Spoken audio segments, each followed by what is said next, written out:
नमस्कार जी, का हाल चाल बा। सर्दियाँ आ गइल बा त मेथी का पत्ता बहुत ही आसानी से मार्केट में मिलल ता। त एजा हमनी का बनावे के आज मेथी का पराठा बहुत ही बढ़िया होला, बच्चन के बहुत पसंद आएला। त अजवाइन डाल देव जा, ओकर बाद नमक, कोई भी मसाला जन आप यूज़ करीला, थोड़ा सा लाल मिर्ची पाउडर और हमनी के एजा डाले के ढेर सारा मेथी का पत्ता के धो के कट करब जा अच्छा से।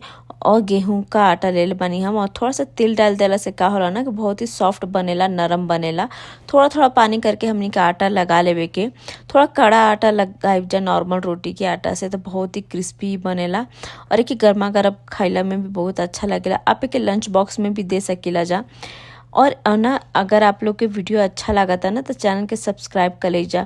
और आप लोग बताई जा कि इस सर्दी के मौसम में का आप लोग मेथी का पराठा बनाई है जा कि नहीं, वो हमके कमेंट में बताइब जा। सर्दिया का हम यही से वेट करेला काहे कि बहुत सारा हरी हरी पत्तेदार सब्जियां मिलेला और बहुत ही बढ़िया लगेला। तो इससे हम सोचनी है कि रुकी आप लोग के साथ में रेसिपी शेयर करी, काहे नहीं। आप लोग के भी अगर बनावे को ही तो इस तरह से आप बना सकीला जा। और कमेंट में बताइब जा आप लोग कहाँ से हमार वीडियो देखा तनी जा।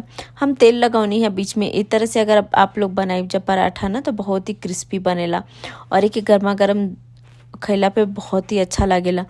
अच्छा, अगर वीडियो अच्छा लगा तो चैनल के सब्सक्राइब कर लीजिए जा। और बताइब जा कहाँ से आप लोग देखा था जा, और इस सीज़न में आप लोग बनौनी है जा कि ना। एजा हम दोनों तरफ तेल लगा के अच्छा से पराठा के सेक लेल बनी और एक सर्व करे के अचार और दही या चटनी के